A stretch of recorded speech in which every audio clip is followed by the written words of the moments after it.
दक्ष ने कहा कि तीनों ऋणों से मुक्ति जब तक नहीं होती तब तक वह मोक्ष मार्ग में चलने का अधिकारी नहीं होता।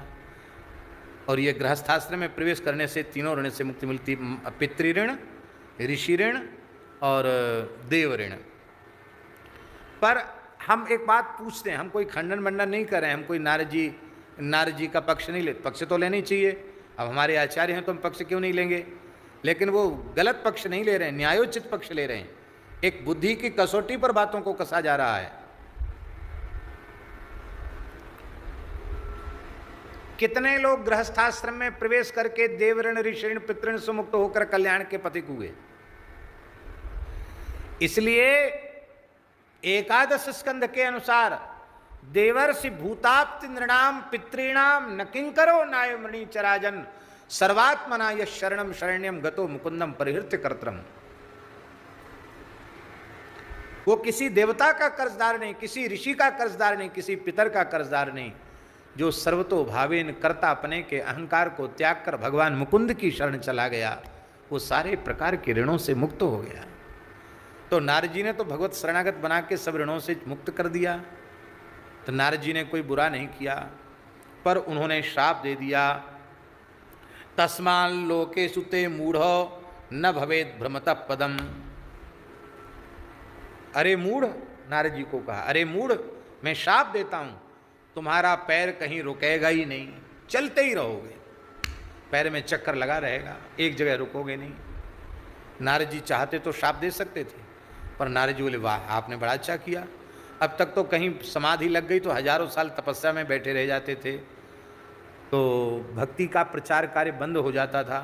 अब आपने कह दिया कि आप तो रुकोगे ही नहीं, तो जितना ज़्यादा घूमेंगे उतना ज़्यादा चेला बनाएंगे, उतना ज़्यादा लोगों को भजन में लगाएंगे। आपने तो बच्चा अच्छा ही किया, हमारा क्या बुरा किया।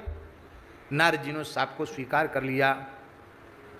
किंतु यहाँ चित्रकूट महात्म्य में लिखा है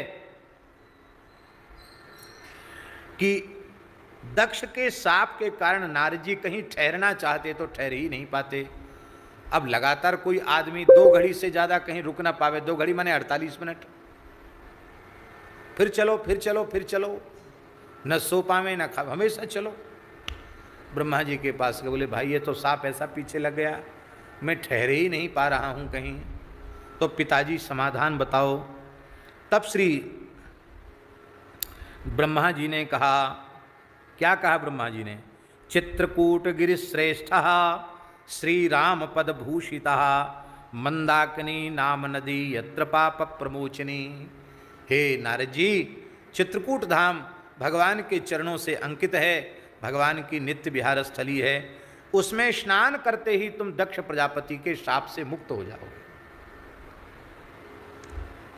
अब तो श्री नारद जी चित्रकूट पधारे, उन्होंने मंदाकिनी में स्नान करते ही मुक्त हो गए और श्री चित्रकूट गिरिम गत्वा यत्र मंदाकिनी नदी देव नद्याम ततस्नात्वा गिरेह कृत्वा प्रदक्षिणाम दृष्ट्वा श्री रामदेवम तम ब्रह्म रुद्रादि बंदितम दक्ष शापाद विनिर्मुक्तो देवर्षि द्विजसत्तमः।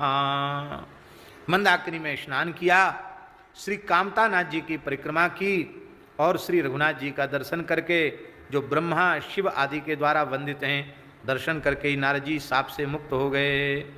बोलो श्री नारद जी महाराज की।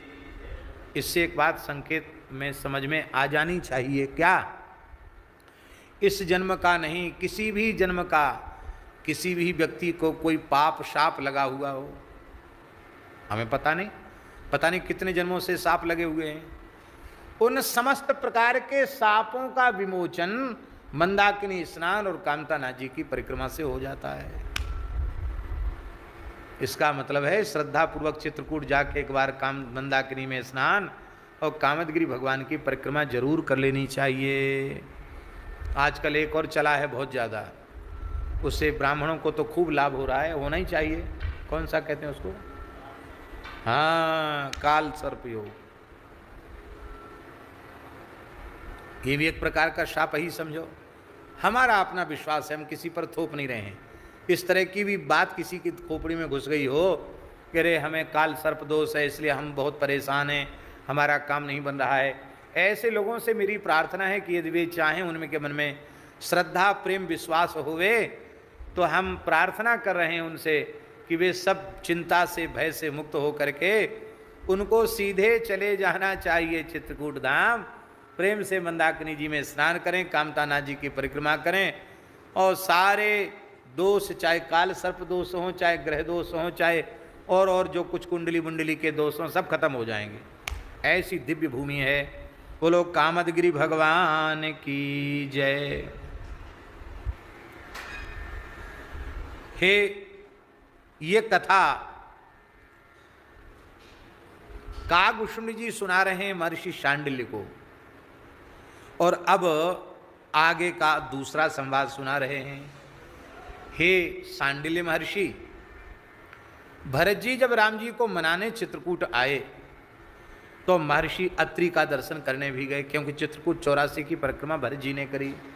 तो अत्रि महर्षि का दर्शन किया और प्रणाम करके प्रार्थना की कि हे महर्षि, चित्रकूट के तीर्थों के दर्शन की मेरी इच्छा है और उनके महात्म्य के श्रवण की इच्छा है। आप कृपा करके हमें चित्रकूट का दर्शन भी कराइए और वहाँ के तीर्थों का महात्म्य भी सुनाइए।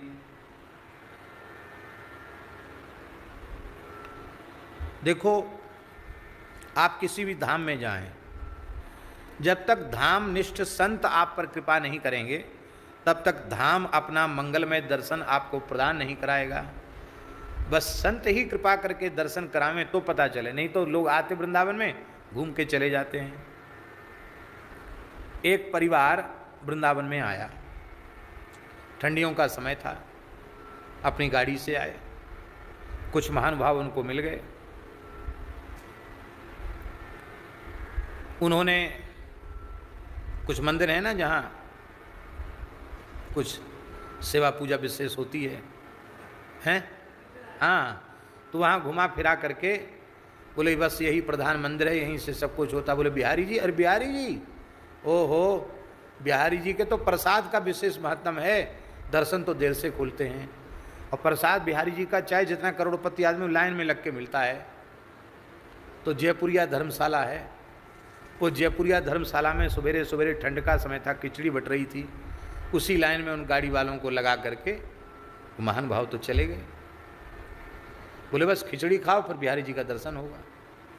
बोले यही बिहारी जी का मंदिर? बोले नहीं तो धर्मशाला है, यहाँ खिचड़ी बट रही, प्रसाद ले, खाई खिचड़ी। फिर अब महाराज जी का दर्शन करने, तो फिर वो आए यहाँ, महाराज जी सुदामा कुटी में विराजते थे, महाराज जी का दर्शन हुआ। बोले महाराज यहाँ तो बिहारी जी के यहाँ खिचड़ी बटती है, वहाँ कोई धर्मशाला जैसी वहाँ मंदिर तो है ही नहीं। पर महाराज जी ने कहा कि आप पर समय है? बोले हाँ, एक रात तो रुक सकते हैं हम। 2 दिन से घुमा रहे थे, वो मुख्य मंदिर कहीं ले ही नहीं गए। तो फिर एक रात वे रुके। फिर महाराज जी ने दास को कहा कि पंडित जी तुम चले जाओ, इनको थोड़ा दर्शन कराओ। तो दर्शन कराए। धाम निष्ठ संत ही धाम का दर्शन करा सकते हैं। महाराज जी के पास लोग आते थे तो महाराज जी कागज में लिख देते थे, आज यहाँ से यहाँ जाना, यहाँ से यहाँ जाना, वहाँ दर्शन करके आ जाओ, सब कागज में लिख देते थे महाराज जी। और हमें बड़ी प्रसन्नता होती है। दास जब महाराज जी के साथ वृंदावन आया पहली बार, तो हमें तो सब जगह के दर्शन महाराज जी ने ही कराए। स्वयं अपने साथ लेकर, रंग जी से लेकर पूरे वृंदावन के मुख्य मुख्य दर्शन स्वयं महाराज जी ने कराए, और सब जगह की महिमा सुनाते हुए दर्शन कराए। तो ये महापुरुष कृपा करें तो ही धाम का दर्शन जीव को हो सकता है। प्रसन्न हो गए श्री अत्रि महर्षि, और अत्रि महर्षि ने कहा कि हे भरत जी महाराज सुनो, शृणु राजन प्रवक्ष्यामि माहात्म्यम पुण्यवर्धनम यस्य श्रवण मात्रेण वाजपेय फलम लभेत। चित्रकूट महात्म्य के श्रवण मात्र से वाजपेय अश्वमेध यज्ञ का फल प्राप्त हो जाता है। ये चित्रकूट कैसा है? चित्रकूटेति विख्यात श्रीराम पदभूषिता स्वर्ण रौप्यादि खचित सर्वतीर्थावगर्भिता। सोने चांदी आदि से जटित, रत्नों से जटित ये चित्रकूट धाम है। इसके कूट, इसके शिखर बड़े सुंदर हैं, बड़े विचित्र हैं, इसका नाम चित्रकूट है। आज भी चित्रकूट धाम में इस युग में भी ऐसे संत हुए हैं जिन्होंने इस मणिमय चित्रकूट का दर्शन प्राप्त किया है। जो यहाँ वर्णन है, इस वृंदावन दिव्य है। स्वामी हरिदास जी ने दर्शन कराया, अकबर को एक झलक दिखाई। तो ये सब तीर्थ जितने धाम हैं सब दिव्य ही हैं। यहाँ मंदाकिनी नदी है। गिरिराज चित्रकूटो यत्र मंदाकिनी नदी स्नात्वा मंदाकिनी नीरे गिरेह कृत्वा प्रदक्षिणाम। यहाँ गिरिराज श्री चित्रकूट हैं, मंदाकिनी नदी है। इस मंदाकिनी में स्नान करके और कामतानाथ जी की परिक्रमा करके ब्रह्म हत्या जैसे पाप भी नष्ट हो जाते हैं। और ये दिव्य तीर्थ कहाँ है? प्रयागात पश्चिमे भागे 7 योजन दूरता। प्रयाग से 7 योजन दूर है चित्रकूट। 7 योजन का मतलब होता है 4 कोस का 1 योजन होता है, तो 7 चौके 28। 28 का तिगुना कितना होगा? उतने किलोमीटर निकल आएगा। 28 का तिगुना कितना होगा? हैं? हाँ, तो प्रयाग से 84, सही है गिनती है? प्रयाग से 84 किलोमीटर दूर चित्रकूट धाम की स्थिति यहाँ बताई गई है। सकूटः पर्वतश्रेष्ठो मणिकांचन चित्रितः विराजते महाराजो ब्रह्म रुद्रादि पूजिता। ब्रह्मा जी शंकर जी के द्वारा पूजित चित्रकूट पर्वत विराजमान है। और कहते हैं कि इन वचनों को सुनकर के भरत जी बड़े प्रसन्न भये। भरत जी ने ब्राह्मणों को बुलाकर मंगलाचरण किया। वशिष्ठ जी ने संकल्प कराया और सबने बिना पदत्राण के चित्रकूट 84 को उस परिक्रमा का संकल्प किया और सब प्रसन्न होकर के परिक्रमा करने लग गए। दिव्य चित्रकूट धाम ने प्रकट होकर के सबको दर्शन दिया। और आज गाम हरिक्षेत्रम चित्रकूटम मणिप्रभम, मणियों की कांति का सबने दर्शन किया। सबने मंदाकिनी में स्नान किया और स्नान करके वे सब जो है परिक्रमा करने लग गए। चित्रकूट में कौन कौन सी नदियाँ विराजमान हैं, कौन कौन से तीर्थ विराजमान हैं? जाह्नवीं चैव कालिंदीं सरयूं च कमलैर्वृतां सरस्वतीं शतद्रुंच चंद्रभागां पयस्विनीं बिरजां ताम्रपर्णीं च कावेरीं चैव नर्मदां प्रयागं नैमिषं चैव धर्मारण्यं गयां तथा वाराणसीं श्रीगिरिं च केदारं पुष्करं तथा मानसं सरोवरं च तथैवोत्तर मानसं। कहते हैं चित्रकूट धाम में गंगा जी, यमुना जी, कमल पुष्पों से युक्त सरयू जी, सरस्वती, शतद्री, चंद्रभागा, पयस्विनी, बिरजा, ताम्रपर्णी, कावेरी, नर्मदा, प्रयाग, नैमिषारण्य, धर्मारण्य, गया और श्रीगिरी। श्रीगिरी माने विंध्याचल। विंध्याचल क्षेत्र भी वहाँ निवास करता है। विंध्याचल क्षेत्र चित्रकूट का ही भाग है। वाराणसी, श्रीगिरी, केदार, पुष्कर, मानसरोवर, ये सागर, अग्नितीर्थ, महातीर्थ, इंद्रद्युम्न सर, समस्त तालाब, नदियाँ, स्वामी कार्तिकेय, शालिग्राम क्षेत्र, मुक्ति नारायण, ये सभी क्षेत्र और विंध्यादि पर्वतों के सहित ये सब चित्रकूट में ही विराज करके निरंतर राम नाम का जप करते हैं। बोलो भक्तवत्सल भगवान की।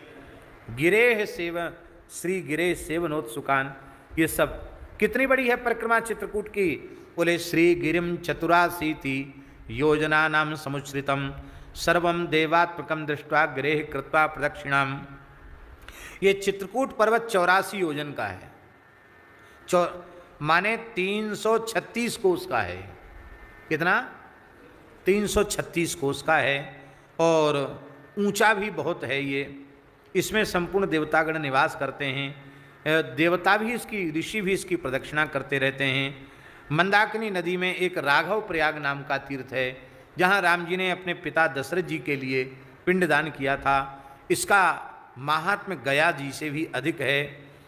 वहाँ स्नान करके, पिंडदान करके भरत जी ने पंच तीर्थों की यात्रा प्रारंभ की। ये चित्रकूट धाम के पंच तीर्थों में सबसे पहले कोटि तीर्थ है। कोटि तीर्थ में स्नान करके, दान करके वहाँ से चल पड़े। इसके बाद हनुमान धारा में जाकर श्री हनुमान जी का दर्शन किया। कोटि देवांगना तीर्थ है, वहाँ स्नान करके हनुमान धारा का दर्शन किया, जहाँ हनुमान जी आज भी विश्राम की मुद्रा में है और जल की धारा से निरंतर उनका अभिषेक होता रहता है। फिर अत्रि तीर्थ अनुसुईया आश्रम गए, जहाँ से मंदाकिनी गंगा प्रकट भई हैं। हनुमत दर्शनं कृत्वा यत्र तीर्थे गतस्तथा यत्र मंदाकिनी गंगा समुद्भूता महानदी, मंदाकिनी गंगा का की उत्पत्ति स्थान का दर्शन किया। वहाँ भरत जी ने ब्राह्मणों को दान देकर, मुनियों को भोजन करा के, मुनि पत्नियों को भोजन करा के, और खूब महाराज बड़ी दान दक्षिणा का वर्णन है कई श्लोकों में, भरत जी ने क्या क्या सब ऋषियों को, ब्राह्मणों को वहाँ दिया है। वहाँ से गोदावरी, जिसको गुप्त गोदावरी कहते हैं, गुप्त गोदावरी गए हैं, वहाँ जाकर शंकर भगवान की पूजा की है। प्रसन्न होकर के भरत जी भरतकूप आ गए, और ये भरतकूप तक ये पंच तीर्थों की, ये 5 तीर्थ हो गए प्रधान, मंदाकिनी, कोटि देवांगना, हनुमान धारा, गुप्त गोदावरी और भरतकूप, ये 5 तीर्थ हो गए। इन 5 तीर्थों का पूजन किया, चित्रकूट में 3 रात्रि निवास किया, और इसके बाद फिर उन्होंने भगवान की चरण पादुका लेकर भगवान की आज्ञा से अयोध्या जी के लिए प्रस्थान किया। बोलो भक्तवत्सल भगवान की जय। जय जय श्री राधे कामदगिरि भगवान की जय। यहाँ लिखा है कि इस परम पवित्र भरत जी और अत्रि जी के संवाद को जो सुनता है वो संपूर्ण पापों से मुक्त होकर, धन धान्य से युक्त होकर के राम लोके महीयते, भगवान श्री राम के धाम की प्राप्ति का अधिकारी हो जाता है। ये 2 अध्याय हो गए संक्षिप्त में, और अब तीसरा अध्याय है। तीसरे अध्याय में लिखा है कि शांडिल्य महर्षि ने कहा, महाराज आपने बड़ा संक्षेप में बता दिया, थोड़ा सा और इसको खोल करके आप कृपा करके बताइए। तब उन्होंने कहा विष्णु जी ने कि देखो, एक समय एक सुतीक्ष्ण नाम के एक ब्राह्मण, मुनि अगस्त कर शिष्य सुजाना, नाम सुतीक्ष्ण रति भगवाना। इस सुतीक्ष्ण नाम का ब्राह्मण संदेह युक्त होकर अगस्त ऋषि के पास में पहुंचा। अगस्त महर्षि को प्रणाम करके पूछा। सुतीक्ष्ण ने कहा कि हे महर्षि, देवताओं के देवता, दया के सागर, संसार भर को आनंद देने वाले भगवान श्री राम अपने भक्तों के संताप को दूर करने वाले हैं। सर्वज्ञ, संपूर्ण शास्त्रों के प्रकाशक, वेद वेदांग मंत्र तंत्र यंत्र के रूप में स्वरूप को भली भांति जानने वाले, हे महादेव मेरी रक्षा करो, मैं आपकी शरण में आया हूँ, आपके अतिरिक्त मेरा कोई रक्षक नहीं है। हे कमल नयन, तुमसे मैंने रामायण सुनी है, मेरा जन्म सफल हो गया। हे भगवान, आप हमारे गुरुदेव हैं, आप ही मेरे भगवान हैं, आप कृपा करके चित्रकूट धाम के महात्म्य को हमको सुनाइए। अगस्त जी प्रसन्न हो गए, कहा बेटा सुतीक्ष्ण, निश्चित ही तुम बड़े भाग्यशाली हो, जो सीताराम जी के नित्य विहार स्थल के संबंध में तुम पूछ रहे हो। अगस्त उवाच चित्रकूटम महातीर्थम परम निर्वाण कारकम, तीर्थानम परमम तीर्थम मंगलानांच मंगलम। चित्रकूट महान तीर्थ है, परम शांति देने वाला है, परम कल्याण करने वाला है।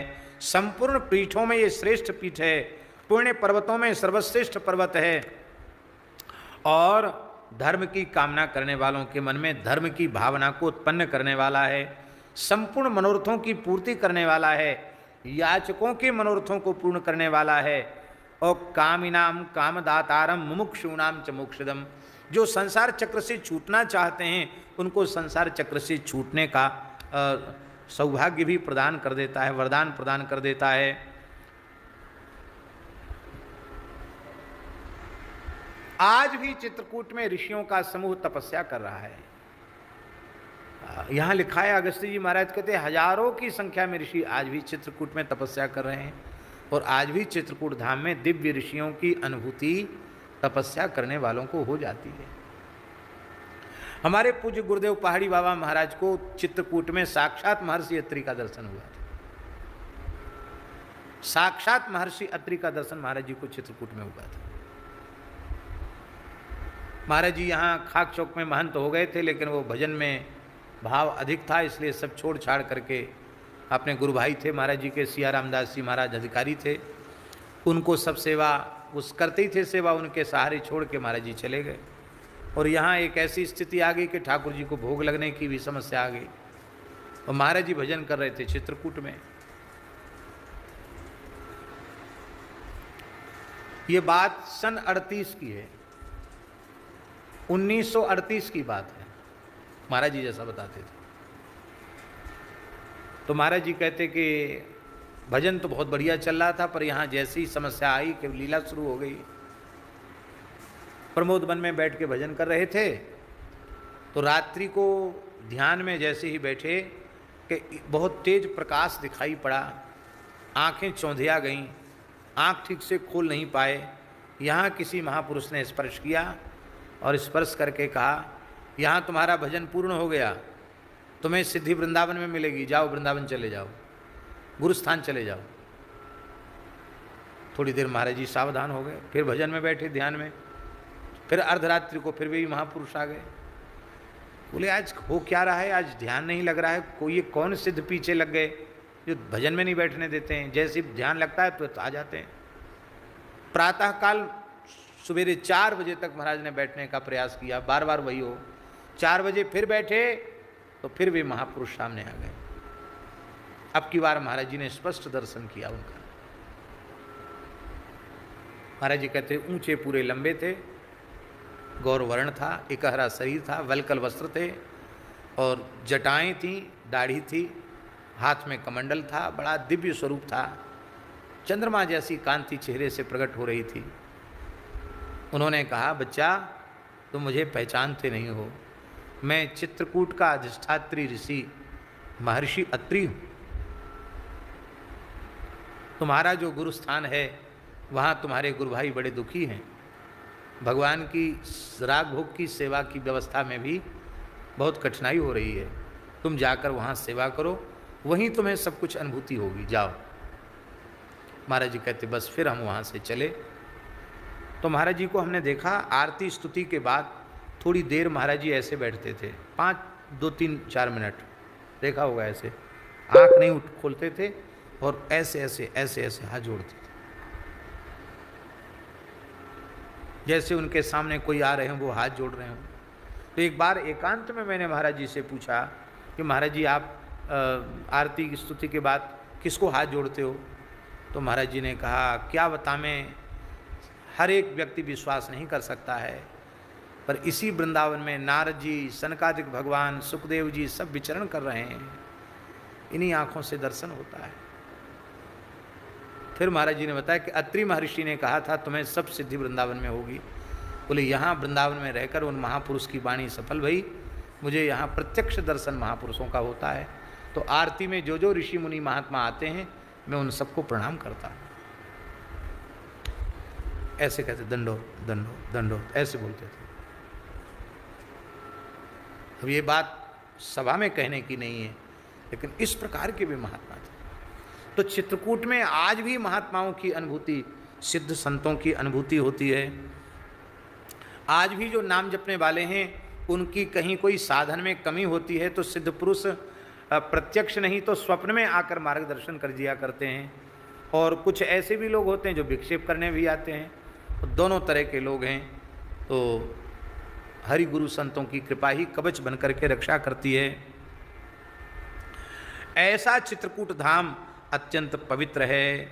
हजारों ऋषि मुनि महात्मा आज भी तपस्या करते हैं। कोई 7 रात्रि का व्रत कर रहा है, तो कोई 10 रात्रि का व्रत कर रहा है, तो कोई 12 दिन का व्रत कर रहा है, तो कोई 1 मास का व्रत कर रहा है। यहाँ वर्णन है महाराज। कोई मूल मात्र का आहार करता है, तो कोई फलाहार करता है, तो कोई वायु का सेवन करता है, कोई दही का ही सेवन, दधि भोजन तत्परा, गोमूत्र पान निरता, शाक भोजन तत्परा। कुछ ऋषि ऐसे हैं जो केवल गोमूत्र पी करके ही भजन करते हैं। कोई शाक खा करके रहते हैं, कोई चांद्रायण व्रत करके रहते हैं। इस तरह से कोई सूखे पत्ते भक्षणम शुष्क पर्णानाम प्रकुर्वन्ति मुनीश्वरा। इस तरह से कठोर कठोर तपस्याएं करने वाले ऋषि मुनि महात्मा यहाँ विराजते हैं। ऐसा पवित्र यह चित्रकूट धाम है। बड़ी सुंदर पवित्र शिलाएं हैं। यहाँ जो दीन दुखी अंधकृपणों को दान देता है वह संपूर्ण सद्गुणों से युक्त हो जाता है। स्वधाकार, वसटकार, स्वाहाकार, नमस्कार, यज्ञ, पूजा, शास्त्र अध्ययन, जो कुछ पवित्र कर्म चित्रकूट क्षेत्र में किए जाते हैं वे अक्षय हो जाते हैं। और यहाँ तक लिखा है, क्या लिखा है? बोले क्षेत्रे यस्मिन् पुण्यतमे ते गच्छन्ति परांगतिम चित्रकूटम गिरिम दृष्ट्वा पुनर्जन्म न विद्यते। इस प्रकार से चित्रकूट का दर्शन करके फिर जीव का पुनर्जन्म नहीं होता। ऐसी चित्रकूट की दिव्य महिमा है। जो शास्त्रोक्त विधि से तीर्थ यात्रा करते हैं और विशेष दक्षिणा आदि से युक्त होकर के अग्निष्टोम आदि यज्ञ करते हैं, वो फल भी, वो सब विधि पूर्वक करने पर भी जिस फल की प्राप्ति नहीं होती, वह फल केवल चित्रकूट धाम की यात्रा मात्र से मिल जाता है।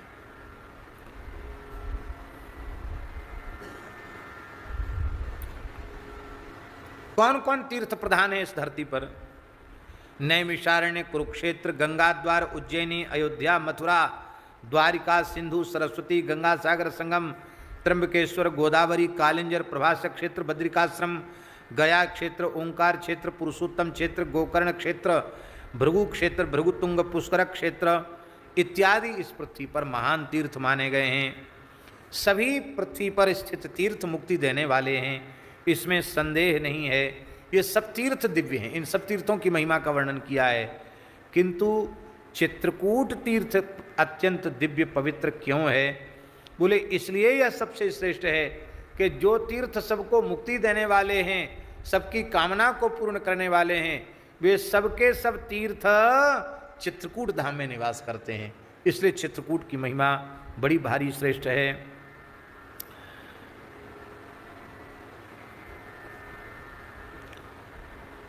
पर एक विशेष बात अगस्त जी कह रहे हैं। बोले तीर्थ यात्रा कोई भी कर ले तो लाभ किसको मिलेगा? कहते मानस तीर्थों का सेवन करते हुए, बहुत ऊंची बात है, मानस तीर्थों का सेवन करते हुए जो भौम तीर्थों का सेवन करेगा उसी को तीर्थ सेवन का फल मिलेगा, नहीं तो तीर्थ सेवन का फल नहीं मिलेगा। होता यही है, तीर्थ यात्रा सब करते हैं, पर उस तीर्थ यात्रा में जो सावधानी रखनी चाहिए, मानस तीर्थ उनका सेवन किए बिना भौम तीर्थ का सेवन करते हैं। अब गिनती करो, मानस तीर्थ कौन कौन है जिनके बिना तीर्थ यात्रा का फल नहीं मिलता? सत्य तीर्थ, दया तीर्थ, इंद्रिय निग्रह तीर्थ हैं, आर्जव माने विनम्रता तीर्थ, ब्रह्मचर्य तीर्थ, यज्ञ तीर्थ, ज्ञान तीर्थ, विज्ञान तीर्थ, धृति तीर्थ धैर्य। ये सब ये जिसके मन में स्थित हो जाते हैं उसको तीर्थ का विशेष लाभ तत्काल अनुभव में आ जाता है, क्योंकि जल से भीगे हुए शरीर को ही स्नान नहीं करते हैं। न शरीर मल त्यागा नरो भवति निर्मला मान से तुमले त्यक्ते भवत्यंतन धनबला। केवल शरीर के मैल छुड़ा देने से, मलमूत्र त्यागने से निर्मल नहीं होता, भीतर का मैल छूट जाए तो वस्तुतः वह निर्मल होता है। इसलिए मानस तीर्थों का सेवन करते हुए और इन पवित्र तीर्थों का सेवन करना चाहिए। पहले मानस तीर्थों, प्रथमम मानसे स्नात्वा पश्चात भौमेषु नित्यशः सांग फलम वाप्नोतु कभी परिकीर्तितम। पहले मानस तीर्थ में स्नान करे, इसके बाद पार्थिव तीर्थ में स्नान करे, ऐसा महापुरुषों ने कहा है। तीर्थों में जाकर ठूस ठूस के नहीं खाना चाहिए, स्वल्पाहारी होना चाहिए, जितेंद्रिय होना चाहिए, उसे तीर्थ का फल प्राप्त करता होता है। अक्रोधनो मलमति, क्रोधी व्यक्ति को तीर्थ का फल प्राप्त नहीं होता, तीर्थ में रहकर क्रोध रहित होना चाहिए। निर्मलमति सत्यवादी दृढ़व्रती होना चाहिए, तब तीर्थ का संपूर्ण फल उसको मिलेगा। एक बड़ी सुंदर बात लिखी है, सबसे बड़ा तीर्थ क्या है? अगस्त जी कहते हैं सुतीक्षण भक्त तीर्थ सर्वोपरि तीर्थ है। भगवान का प्रेमी अनुरागी विशुद्ध भक्त जहां निवास करता है, भगवत ध्यान संयुक्तो ज्ञान वैराग्य संयुतः यत्रैव च वसेत् धीमान तत्तीर्थम योजनत्रयम्। भगवत ध्यान से युक्त, ज्ञान वैराग्य से युक्त ऐसा भक्त जहां निवास करता है, वो सामान्य भूमि भी 3 योजन तक तीर्थ हो जाती है, माने 12 कोस तक की भूमि तीर्थ बन जाती है। 36 किलोमीटर का क्षेत्र तीर्थ हो जाता है एक संत के निवास से।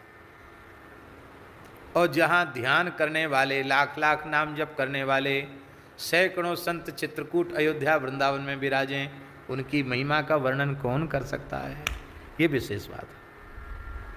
तीर्थ में पहुंच करके पितर लोग आशा करते हैं कि हमारे लिए जलदान पिंडदान करें। प्रत्येक तीर्थ में जाकर पिंडदान जलदान करना चाहिए, श्राद्ध तर्पण करना चाहिए। और महाराज बड़ी सुंदर सुंदर बातें कही हैं। और महाराज जी चित्रकूट की यात्रा के प्रसंग में भी लिखा है, और किसी तीर्थ में जाए वहाँ उपवास जरूर करना चाहिए। जिस दिन पहुँचे उस दिन कुछ नहीं खाना चाहिए, जल पीकर रहना चाहिए, व्रत रखना चाहिए। दूसरे दिन मुंडन करा लेना चाहिए, भद्र हो जाना चाहिए, क्योंकि भद्र हुए बिना भी तीर्थ यात्रा का फल नहीं मिलता। मुंडन से पाप दूर हो जाते हैं। क्योंकि लिखा है सर्वेशाम शिरो तथोपवासा कर्तव्या शिरसो मुंडनम तथा शिरो गतानि पापानि यान्ति मुंडन तस्तथा यद्यने तीर्थ प्राप्ति स्यात् तस्मिन्नेव तदाहनि। कहते हैं कि मुंडन से पाप दूर हो जाते हैं, क्योंकि सारे पाप भाग करके केसों में छिप जाते हैं, और भद्र होने से ही व्यक्ति निष्पाप हो जाता है। काशी, कांची, अयोध्या, द्वारिका, मथुरा, उज्जैन, ये 7 पुरियाँ मोक्षदायिनी हैं। मथुरा वंदिका चैता, काशी कांची च मायाख्या अयोध्या द्वार वाच्यपी मथुरा वंतिका चैता सप्तपुरियोत्र मोक्षदा। ये 7 पुरियाँ मोक्ष प्रदायिनी हैं। अयोध्या, मथुरा, माया, काशी, कांची, वंतिका। श्रीशैल भी मोक्षदाता है, केदार तीर्थ भी मोक्षदाता है, तीर्थराज प्रयाग भी मोक्षदाता है, और वाराणसी तो क्या कहना, अभिमुक्त क्षेत्र है, मुक्ति का ही क्षेत्र है। पर हे सुतीक्षण, ये संपूर्ण मुक्ति क्षेत्र जो है तो मुक्ति क्षेत्र हैं ही, पर चित्रकूट तो धाम ही ऐसा है कि इनके दर्शन करने मात्र से धरती के सारे तीर्थों के दर्शन का पुण्य हो जाता है। चित्रकूट में कितना बड़ा तीर्थ है। कहते हैं चित्रकूट समम नास्ति तीर्थम ब्रह्मांड गोलके यत्र श्री रामचंद्रोसौ सीतया सहित सुधी। इस पूरे ब्रह्मांड गोलक में चित्रकूट के समान कोई तीर्थ नहीं है, जहाँ श्री रघुनाथ जी सीता जी के सहित आनंद का अनुभव करते हैं। बोले क्या करते हैं राम जी यहाँ। अब देखो ये बृहद रामायण में भगवान वाल्मीकि कह रहे हैं, विमलादि सखी युक्तो अणिमादि विभूति भी सप्तावर्ण संयुक्तो मंदिरे रत्नभूषिते। विमला आदि अष्ट सखियाँ यहाँ किशोरी जी की सेवा में विराजती हैं। अणिमा महिमा लघिमा प्राप्ति प्राकाम्य ईशित्व वसित्व 8 सिद्धियाँ दासी बनकर सेवा करती हैं, 9 निधियाँ सेवा करती हैं। पर्वतस्यांतरालेषु विहारं कुरुते सदा तीर्थाध्यायमं श्रुत्वा नरो नियत मानसा। कहते महाराज जी चित्रकूट के मध्य में दिव्य भवन है, और उसमें श्री सीताराम जी उस दिव्य रत्न मंडप में विराजते हैं जो लताओं से आच्छादित है। और वहाँ भगवान श्री राम सीता जी के सहित अनंत सखियों के सहित विराजते हैं। पर्वतस्यांतरालेषु विहारं कुरुते सदा तीर्थाध्याय मिदम श्रुत्वा नरो नियत मानसा। इस तीर्थाध्याय का श्रवण करके जीव संपूर्ण पापों से मुक्त हो जाता है। बड़ा महात्म्य दिया है। ब्राह्मण क्षत्रिय वैश्य शूद्र कोई भी सुने, सबकी कामनाएं पूर्ण हो जाती हैं। लक्ष्मी जी घर में निवास करती हैं, दरिद्रता नष्ट हो जाती है, पुण्य 8 गुना बढ़ जाता है। एकादशी के दिन जो सुनता उसकी और महिमा बढ़ जाती है। किसी महापर्व के दिन सुनता है तो उसकी अनंत महिमा हो जाती है, वह वैकुंठ में निवास करता है। अब ये आज महापर्व है, बट सावित्री अमावस्या, बट अमावस्या है, तो आज के दिन हम लोग वो अमावस्या को ही कामतानाथ जी का महापर्व है। पूर्णिमा का महापर्व गिरिराज जी का, और अमावस्या का महापर्व कामतानाथ। दोनों भैया हैं, दोनों ने बांट लिया, एक ने पुणे ले ली, एक ने अमावस्या ले ली। ऐसा ही है। बोलो भक्तवत्सल भगवान की। हमारे ठाकुर जी की जो गौशाला है ना, नई गौशाला, श्री पहाड़ी बाबा भक्तमाली जी गौशाला, उस गौशाला में हनुमान जी तो विराजे ही हैं, दाहिनी ओर हनुमान जी के श्री गिरिराज जी विराजे हैं, और बाईं ओर हनुमान जी के श्री कामतानाथ भगवान विराजे हैं। हम समझते वृंदावन में ऐसे दिव्य दर्शन शायद अन्यत्र कहीं नहीं है, जहाँ कामतानाथ जी गिरिराज जी दोनों एक साथ हैं और दोनों चरणाकृति हैं। गिरिराज जी भी चरण चिन्ह बना हुआ है, श्री कृष्ण का चरण कमल ही है, और श्री कामतानाथ जी भी रघुनाथ जी का चरण चिन्ह ही है। प्रत्यक्ष शिला का दर्शन करने से लगेगा रघुनाथ जी का चरण है। ये अद्भुत स्वरूप विराजमान है। नित्य गैया की धार कटती है तो सबसे पहले दूध से कामतानाथ जी और गिरिराज जी का स्नान होता है। नित्य दुग्ध स्नान ठाकुर जी का होता है, नित्य उनकी आरती पूजा होती है। बोलो श्री कामतानाथ भगवान की जय। राम जी का विहार स्थल कैसा है चित्रकूट में, बहुत ध्यान से सुने, कितने बढ़िया श्लोक हैं, क्या कहें, मन तो करता सभी श्लोकों का व्याख्यान करें। चित्रकूट पर्वत के मध्य में संतानक नामक वन है जिसको सिरसा वन कहते हैं, और वहाँ जहाँ कथा हुई थी अपनी वो दिव्य वन है। उसमें विश्वकर्मा के द्वारा निर्मित नव मंदिर है। उत्तर दिशा में मंदिर में इंद्रनील मणि, महानील, पद्मराग आदि मणियों से युक्त 4 द्वार बने हुए हैं। विद्रुम मणियों की देहली बनी हुई हैं। रत्नों से जटित, हीरों से जटित बड़े बड़े स्वर्णमय कपाट हैं। बड़े सुंदर शिखर हैं, मोतियों की मालाएं लटक रही हैं। हंस, कबूतर, मयूर, कोकिला, सुख सारिका के सुंदर शब्द हो रहे हैं। और वहाँ वो भवन सीताराम जी का जो रंग महल है, विहार स्थली है, वो कितना है, कहते 1000 मणियों से जटित खम्भों पर खड़ा वो भवन है। 1000 खम्भे हैं उसमें। दिव्य रत्न जटित सुंदर वेदिका है। कहते वेदिका इतनी सुंदर है कि त्रैलोक्य सर्व वस्तूनाम सारभूता द्विजितम, लगता तीनों लोगों की वस्तुओं का सार ही उसके रूप में है। बड़ी सुंदर वेदिका है, और उस वेदिका पर चारों कोनों में मणियों से जटित 3-3 सीढ़ियाँ लगी हुई हैं, और सुंदर वृक्ष भी लगे हुए हैं। एक एक कांड प्रमाण में मंदार नाम का वृक्ष प्रजापतियों को हर्षित करने वाला है। वेदिका के दक्षिण में पारिजात नाम का वृक्ष विराजमान है जो संसार सागर से पार करने वाला है। वेदिका की पश्चिम ओर संतान नाम का वृक्ष है जो संतान रूपी फल देने वाला है। उत्तर दिशा की ओर हरिचंदन नाम का वृक्ष है जो सब दुखों को दूर करने वाला है। और मध्य वेदिका के कल्प वृक्ष है।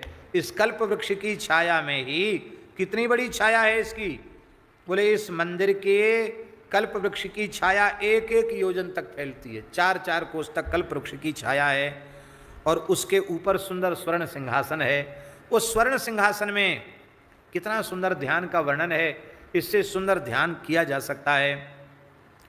उस दिव्य रत्नमय सिंहासन पर श्री जानकी जी के सहित श्री रघुनाथ जी विराजमान हैं। हार, केयूर, मुकुट, कटिसूत्र, पीताम्बर आदि सुशोभित है। इसका मतलब 2 स्वरूप हैं। वनवासी स्वरूप अलग है, और ये कुंज महल में विहार करने वाला स्वरूप तो वहाँ पीताम्बरधारी है। वहाँ तो सुंदर सब रत्नों से जटित श्रृंगार है ठाकुर जी का, वो स्वरूप अलग है। कौस्तुभ मणि से युक्त बनमाला सुशोभित है। वैजयंती माला है।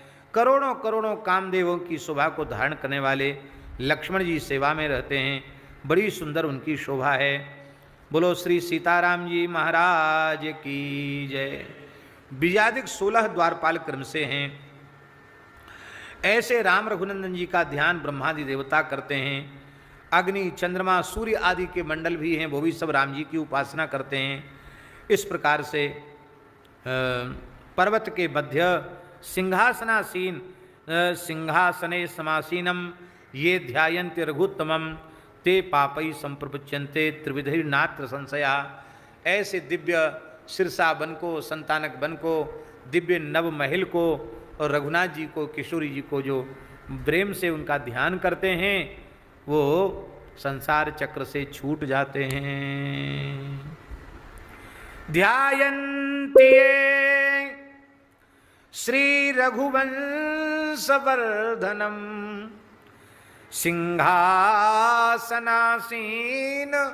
मुदार वर्चसम नगस्य मध्ये सुविशाल मंदिरे ते देववंद्या भगवत प्रिया नरा। ये चित्रकूट धाम के बृहद रामायणांतर्गत चित्रकूट धाम के महात्मा का 4था अध्याय अति संक्षेप में हमने पूर्ण किया। 5वें अध्याय में बड़ा सुंदर वर्णन है। सुतीक्ष्ण जी ने कहा महाराज आपने खाली बिमलादी सखी कह दी, और बाद में तो पूरी बात तो आपने बताई नहीं। तो कौन कौन सी सखियाँ यहाँ हैं, कैसी कैसी लीला चित्रकूट में होती है, आप कृपा करके बतावें। अगस्त्य जी ने कहा, हे वत्स सुतीक्षण, ये श्री सीताराम जी की नित्य विहार स्थली है। सिंहासन में विराजमान श्री राम जी चंद्र जी के निकट प्रथम आवरण है। इस प्रथम आवरण में बिमला आदि सखियों का समूह है। इन सखियों का नाम सुनकर जीव धन्य हो जाता है। कौन कौन है किशोरी जी की सेवा में सखी? बिमला, सुप्रभा, चैव कांता, कांति सती, मति तथा लक्षणा, लक्षणा, विज्ञा, चंद्रा, चंद्रमती तथा कई सखियों के नाम हैं। बिमला, सुप्रभा, कांता, कांतिमती, लक्षणा, अभिज्ञा, चंद्रा, चंद्रमती, रम्या, रामप्रिया, ज्ञानाभिज्ञा, प्रिया, विभूतिदा, रिद्धिदा, रामपाद प्रिया, रामरम्या, रामरता, राम नाम परायणा, जानकी, लक्षणाभिज्ञा, जानकी पाद सेविका। एक जानकी नाम की सखी भी है वहाँ सेवा में, उसका नाम जानकी है। ये प्रथम आवरण है सखियों का। किसी के हाथ में वीणा है, क्वचित वादयते वीणाम मृदंगंच तथा परा, कांजिन तालम पूरियंती, काचित गानन करोति चा। कोई पखावज बजाती है, कोई वीणा बजाती है, कोई नाचती है, तो कोई प्रिया प्रीतम को हंसाती है। रामचंद्र जी के मुख चर्वित तांबूल का चर्वण भी सखियां प्रेम पूर्वक करती हैं। ठाकुर जी प्रसन्न होकर अपना मुख की उगारी भई बीरी सखियों को प्रदान कर देते हैं। कोई नृत्य से परिश्रांत होकर के राम जी के स्वरूप का चिंतन करती है। हे सुतीक्षण, ये चित्रकूट धाम में जो नित्य निकुंज महल है, उस निकुंज महल के प्रथम आवरण का संकेत रूप में हमने वर्णन किया। दूसरे आवरण में अष्ट सिद्धियां और नवनिधियां राम जी की सेवा में रह करके सीताराम जी का ध्यान करती हैं। अणिमा, महिमा, गरिमा, लघिमा, प्राप्ति, प्राकाम्य, ईशित्व, बसित्व, ये 8 सिद्धियां और 9 निधियां एक साथ ध्यान करती हैं प्रभु का उनकी सेवा में। इसलिए जब जो जरूरत पड़ती है अपने आप सिद्धियां सेवा में लगी हुई हैं, सब अपने आप प्रकट हो जाता है। तीसरे आवरण में चित्रकूट धाम के वेद माता गायत्री विराजमान हैं, जो राम जी का ध्यान करती हुई विराजमान, ये तीसरे आवरण में है। और चारों वेद मूर्तिमान, 18 पुराण, संहिता, आगम सूत्र, ये सब राम जी का ध्यान करते हैं। ये सब चौथे आवरण में ब्रह्मा जी, गायत्री, तीसरे आवरण में गायत्री और चौथे आवरण में चारों वेद, ब्रह्मा जी, मूर्तिमान, 18 पुराण, ये सब ब्रह्मादि देवता चौथे आवरण में विराजते हैं। कौन कौन देवता विराजते हैं चौथे आवरण में? ब्रह्मा, शंभु, सूर्य, बसु, साध्य, मरुतगण, अश्विनी कुमार, इंद्र, चंद्रमा, सिद्ध, चारण, गंधर्व, ये सब चतुर्थ आवरण में स्थित होकर सीताराम जी की उपासना करते हैं। 5वें आवरण में वशिष्ठ आदि ऋषि निवास करते हैं। ये रघुनंदन का नित्य ध्यान करते हैं, ब्रह्मचर्य का पालन करते हैं, स्वच्छ वस्त्र धारण करते हैं और ये किशोर अवस्था वाले नीलकमल के समान सुंदर रघुनाथ जी की स्तुति करते हैं। कौन कौन ऋषि विराजमान हैं 5वें आवरण में, उन ऋषियों का नाम श्रवण करें। वशिष्ठ, वामदेव, देवल, गौतम, असित, वाल्मीकि, अंगिरा, गर्ग, गालव, च्यवन, भृगु, पुलस्त्य, पुलह, विश्वामित्र, वामन, शक्ति, पराशर, व्यास, बोधायन, रैव्य, अत्रि, याज्ञवल्क, अज, जातुकर्ण, सेतु, वाजपेयी, अग्निवेश, कौंडिन्य, दुर्वासा, सुचंद, सुख, सारण, हारीत, पर्वत, चंद्र, भरद्वाज, मृगीसुत, मांडव्य, लिखित, सभ्य, सुरम्य, पूतिभाषक, शैपद, अंतरिक्ष, मंड, मांडलिक, बुध, मृकंडक, जावाली, जांजलि, जाजली, मृण शांडिल्य, शौभरी, भानु, रूपस्तंभ, कुशारुक, सनत कुमार, दालभ्य, दीर्घचक्षु, उद्दालक, और्व, दीर्घतमा, वत्स, वात्स्यायन, मुदगल, मातंग, भागुरी, गर्ग, गार्गायन, गोभिल, जमदग्नि, शतानंद, जैमिनी, गल, किंजिली, आसुरी, कणभ्रक, काण, आक्षीव, घृत, कौशिक, पैठीन, सुरोभित, सनारु, सनग, स्वयंभू, दध्यंगा, थरवण, वैज, वैश्वानर, कपिल, पंचशिख, परोजास, जासुरी, आसुरी, आसुरी माने गर्ग, गर्ग जी महाराज, ये सब मरु, ये सब मुख्य मुख्य ऋषि ये 5वें आवरण में रह करके ध्यान करते हैं। चित्रकूट धाम के 6ठे आवरण में संपूर्ण नदियां दिव्य आभूषणों से विभूषित होकर के सीताराम जी का ध्यान करती हैं। कौन कौन नदियां 7वें आवरण में हैं? 6ठे आवरण में कौन कौन? जाह्नवी, गंगा, नर्मदा, सरस्वती, कावेरी, भीमा, भीमरथी, वीणा, कृष्ण वीणा, निर्विंध्या, सरयू, मंदाकिनी, पयुष्णी, सावित्री, विरजा, कौशिकी, चंद्रभागा, ताम्रपर्णी, गौतमी, ये सब नदियाँ 7वें आवरण में, ये 6ठे आवरण में, ये सभी नदियाँ राम जी का स्मरण करती हैं, गुणानुवाद गाती हैं। अब 7वां आवरण चित्रकूट धाम का, उसमें कौन कौन हैं? इसमें दिव्य देह धारण करने वाले हनुमान आदि बानर राम जी की सेवा में रहते हैं। सुग्रीव जी, हनुमान जी, नील, नल, पनस, जामवंत जी, अंगद जी, मैंजी जी, दधिमुख जी, केसरी जी, सुषेण जी, गंधमादन जी, ये 7वें आवरण में प्रधान कपीश्वर स्थित हैं। ये सब दिव्य शरीरधारी हैं, दिव्य वीरवर हैं, मनोहर रत्नमाला धारण किए हुए हैं, दिव्य गंध, दिव्य चंदन से युक्त हैं, दिव्य आभूषणों से युक्त हैं, सुंदर हार पहने हुए हैं। ये सब दिव्य रूप धारण करके श्री सीताराम जी की सेवा में रहते हैं। ये अपनी इच्छा से स्वरूप धारण कर लेते हैं, अपनी इच्छा से ये गमन कर सकते हैं, जहाँ चाहें वहाँ पहुँच जाते हैं। ऐसे ये महापुरुष हैं। इस तरह से ये इसमें विराजते हैं। और जो मध्य का प्रथम मंडल कहा गया, इस मध्य के प्रथम मंडल में राम जी क्या करते हैं? अब लिख लो श्लोक, किसी को कहने को न रह जाए कि हमारे राम जी रास नहीं करते हैं। ये बृहद रामायण के श्लोक को लिख लीजिए। तन मध्य जानकी जानी सखी भी सहितो हरि सिंहासने राजमान सर्वेशा पुरतस्थिता कारयित्वा रासलीलां विहारं कुरुते सदा एवमावरणैर्युक्तं योध्यायन्तिर्गुत्तमम् अचलम चित्रकूटं च मनोवांछा फलम लभेत। राम जी रास विहार करते हैं सखियों के सहित। इस प्रकार से जो राम जी का ध्यान करते हैं वे सब कुछ प्राप्त कर लेते हैं। आगे के पद में गोस्वामी तुलसीदास जी कहेंगे अब चित चेत चित्रकूट ही चलो, और उसमें गोस्वामी तुलसीदास जी महाराज कहेंगे सकृत प्रवेश करत जहाँ सुंदर विगत पारथ नल पारथ नल। तो उसी के बारे में ये चित्रकूट महात्म्य में वर्णन किया जा रहा है कि कौरवों के द्वारा राज्य का अपहरण हो गया और उस समय श्री युधिष्ठिर ने एक समय की बात है, धर्मराज युधिष्ठिर ने भगवान श्री कृष्ण से प्रार्थना की है कि हे भगवान आप कृपा करके बतावें हम कैसे इस दुख से मुक्त हो जाएं।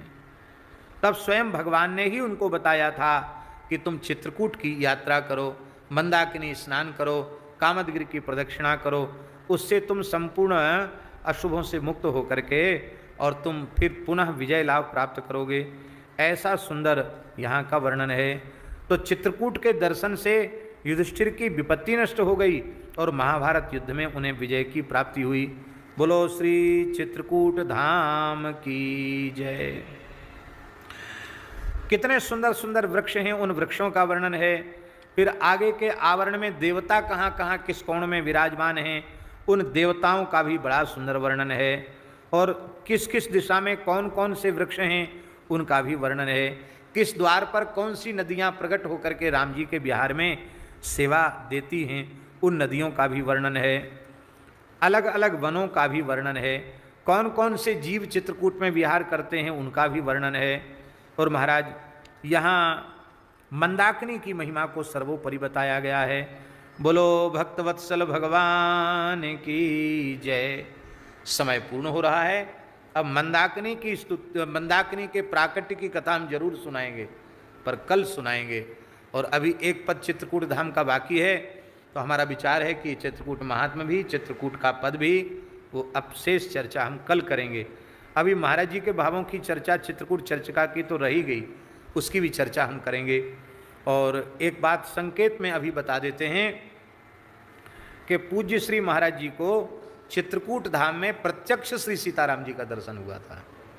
और इस बात को महाराज जी ने चित्रकूट चर्चिका के 120वें श्लोक में स्वीकार किया है। एक वैद्य जी हैं, आयुर्वेद के बहुत अच्छे ज्ञाता हैं,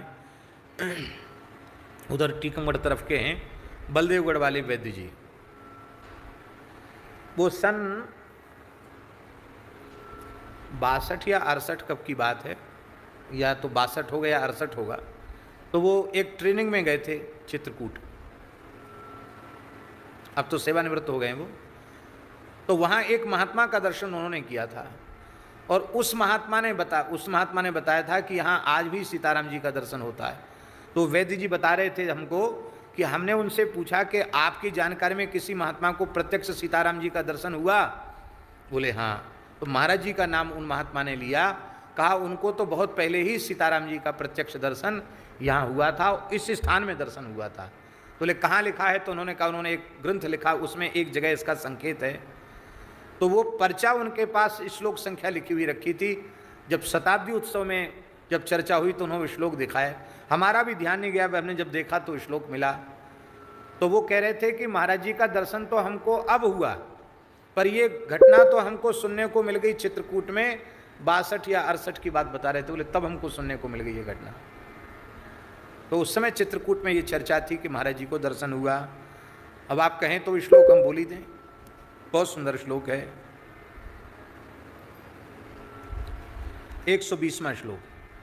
रजः प्रलिप्त पद्म पत्र युक्त वेदिका स्थले मनोरमे सुशेखरे लतान्विते बटे तले विदेह नंदनी युतम नरेश चंद्र भूपतिम नमाम्यहम विचित्रकूट संस्थितम रमापतिम।